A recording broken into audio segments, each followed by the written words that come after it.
Doc, good to catch up with you. Coming off the heels of a huge win over 13th ranked Alabama in Huntington, West Virginia yesterday. So give us an idea of that matchup and leading into it, what you were expecting. Well, it was an awesome opportunity because I saw an email that was sent from the Marshall's head coach, Megan, and she had asked different coaches who would like to play Alabama because they're heading that way to play at Marshall as a tribute to Montana Fouts since she grew up very close to there. And right away I was like, we'll play Alabama, absolutely. So Megan responded and said, you got it. So we played the first game at 1 o'clock and it was awesome. Like when we got there was a line of just tons of fans to celebrate Montana Fouts. And it kind of reminded me a little bit of the pre-Olympic tour, you know, when everyone was there like hours before the gates were going to open up. And so when we got there, it was like I said, we seized the opportunity we had to play one of the top ranked teams in the country, and we responded pretty well in getting that victory. Playing top 25 teams, nothing new for this program, a whole slew of them to begin the year. Do you think your girls leaned on that experience during that game yesterday? Without a doubt.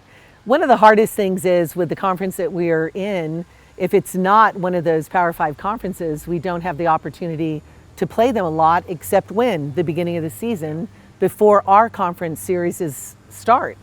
And so as a result, we are just the beginning of the season. We're not really ramped up in the experience and all of that. So when you see from where we started with Oklahoma, UCLA, Stanford, Washington, Tennessee, I'm going on and on, right? That some of those games we lost very closely that unfortunately, if we were a little more seasoned, if you would, I think it could have turned the other way. So playing Alabama was a big wake-up call to say, hey, we're getting better. Game went back and forth. You're down 1 into the 5th inning. Take us through Caroline Hudson's at-bat. Well, it was pretty fun because the first 2 innings, you know, we ended up being down, you know, 1-2. Yeah. But that one was a big hit. Sierra Kirsten just ripped that cover off of that ball. When she hit that home run off of Salter, their number 2 pitcher, I mean, it was history. Everyone knew it. But I think Pat Murphy figured out that we got some momentum going. So to change the momentum, he brought in his ace, Montana Fouts. The crowd went crazy.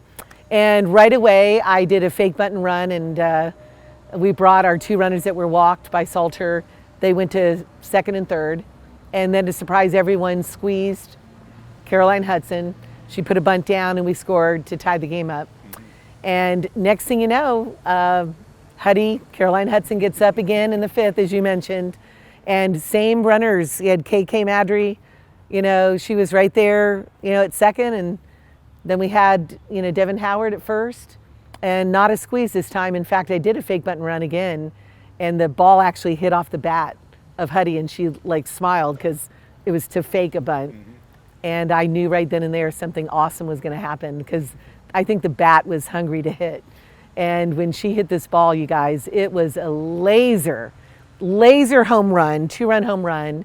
And as a result, you know, we ended up pulling it off with a 5-3 victory.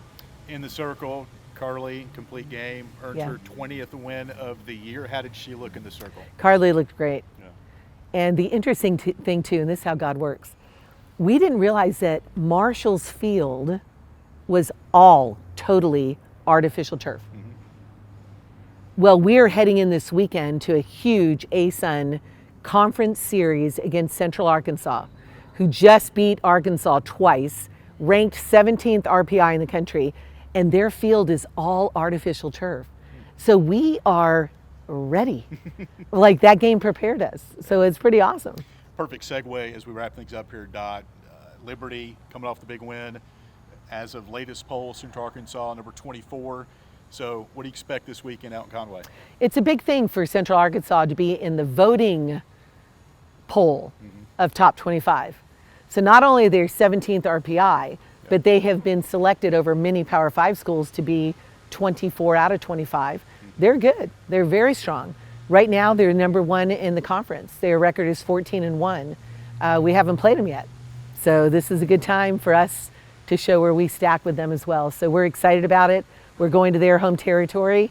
It's always hard to pull off a home victory against strong teams, but we're going to do our best, and I'm excited to see how it goes.